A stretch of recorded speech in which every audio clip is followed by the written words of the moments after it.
Breaking news. The 911 fandom was right about something. I know, it's insane. I can't believe I'm saying this, but the 911 fandom cooked up a theory a few weeks ago based off of a few breadcrumbs, a few little minor leaks, a few pieces of information about the episodes 17 and 18, and were pretty convinced that they were going to do the donor baby storyline. And guess what they did? I can admit when I'm wrong, and I thought y'all were nutso a couple of weeks ago. I was like, please be serious. They're not dredging up a plotline from season 6 at the end of season 9. That's my bad. Apologies to you all. You were right. Okay, so let's talk 911 season 9 episode 17. I Got You Babe, the penultimate episode. A lot going on here, and overall I've been very complimentary on season 9B's like just writing, pacing, cohesion. I've had more amazing things to say about the show than I ever have previously. I will say there were bits of this episode that felt a little disjointed and like kind of shoehorned in. Not necessarily the Buck plot line, but the Maddie storyline just did not feel like it fit in the episode at all for me. I get that we're trying to give Jennifer Love Hewitt more screen time at the end of the season and like give Maddie a little something, you know, kind of tie up loose ends with Sue, check in with that, but I didn't need all of that.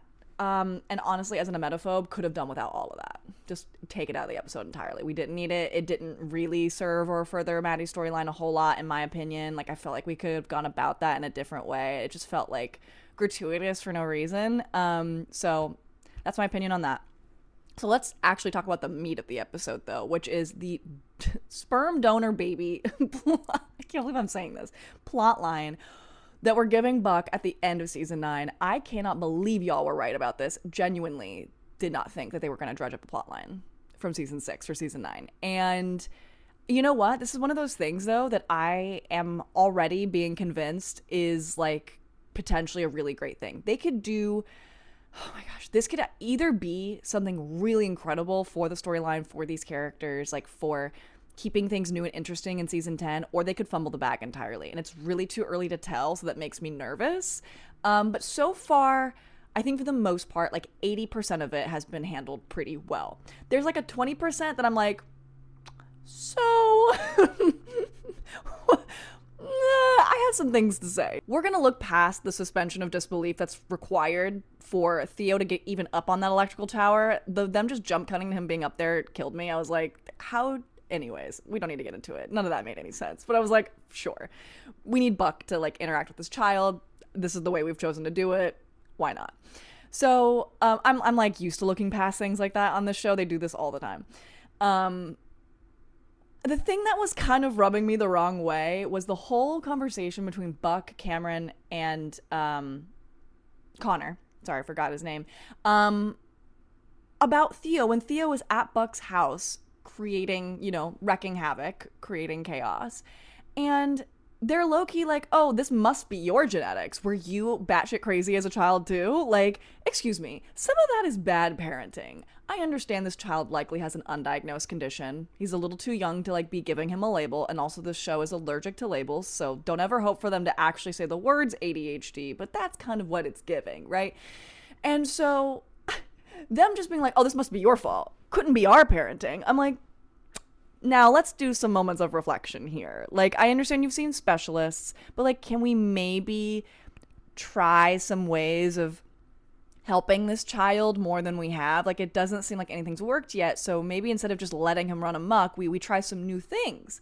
Anyways, I digress. I don't have ADHD, so I can't speak on this as someone with a lived experience, but like, I have eyes and I know enough where I'm like, this was a little bit, the way we dealt with this was a little bit problematic. And also, I'm not super thrilled about sort of the conflation of Buck's kind of storyline, meaning like Buck clearly has some sort of form of ADHD, right? It hasn't been confirmed in canon, but like for all intents and purposes, it has. But then his behavior as a child, specifically the acting out, was completely had to do with like attention-seeking behaviors around how his parents treated him and the whole like lost brother of it all. Like, that's not the same. It's not all one thing. Those are two separate things. I'm not really thrilled about them conflating the two, but okay, fine. For the purposes of the Theo storyline, I'm like, okay, I'll take it. I'm not going to be hypercritical of it, but my eyebrow is raised just a smidge. Now, the thing that I, up until the moment it happened, was convinced they weren't going to do was eliminate Connor and Cameron in one fell swoop. And I didn't realize that Theo was going to be in the car. Hello? That was horrific. But also the most beautifully shot scene I've seen since, like, Mother's Boy. With the, like, sunset and the bridge and, like, Eddie is, like, lit from behind and it's, like, oh my god, the cinema. Like, I was like, oh, I know something very serious is happening right now, but also, like, the cinema of this moment, beautiful. And the parallels. The parallels. People have been talking about this for the last few days. I'm going to talk about it as well. The parallels between what happens with Eddie and Shannon and what is happening with Buck and these two parents of Theo. Absolutely crazy that they not only went there, but then they proceeded to verbalize it in the dialogue, which is very important for the general audience so that they understand and remember what these parallels are, because most people watching the show aren't as insane as you and I, you know? They need to have it spelled out for them, and they need to be reminded of these things that happened many seasons ago. Especially for people who maybe didn't even watch the early seasons and have joined in at some point later on and just have no idea of this lore. It's important because they have continued to do these parallels, and I think it's all leading to something greater. We've talked about it. Buddy Cannon 2026. The whole scene in the back of the ambulance with Eddie kind of just disassociating and Hen coming up to him again, kind of checking in on him and how Buck is and how he feels about it, and everything that he talked about as far as like how this is kind of triggering for him, and how like literally spelling out the parallels of his story and like what Buck is going through. And then also tying that in to the migrant storyline. It was really good scene, and this was the part of the episode that I really was like, okay, this is really interesting. Like they're tying all this in together. This has like deep emotional meaning for Eddie, deep emotional meaning for Buck. This is gonna like change Buck's life. This is like they're taking some risks here, and I am kind of here for it. I am here for it. I'm not even kind of here for it. I am here for it. If we're going to go into double-digit seasons, season 10, like, we need to start taking some risks and keeping the story fresh. And honestly, minus a few ways they went about it, I think overall this is a really interesting path for them to take with Buck and, by proxy, Eddie.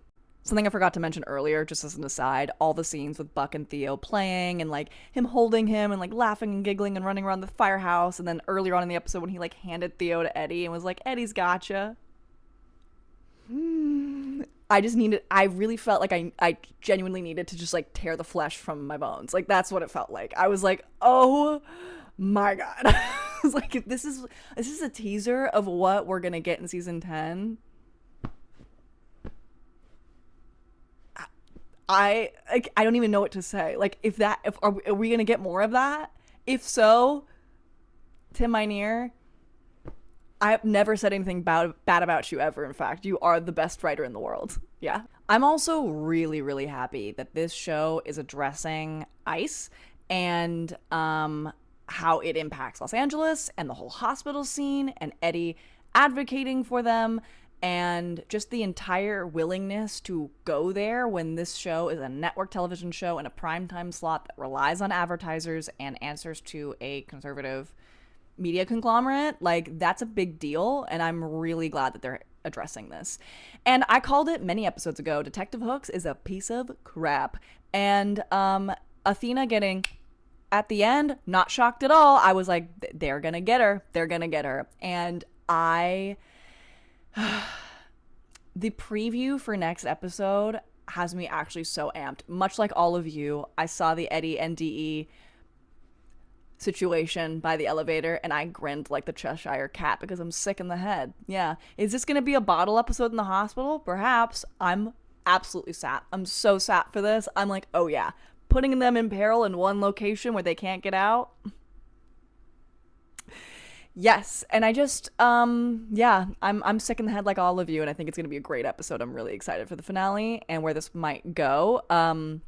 I, too, have seen the script leaks. I don't know if the call sheet is correct or not, so I kind of know where this is going with Theo's storyline, and I'm like, you know what?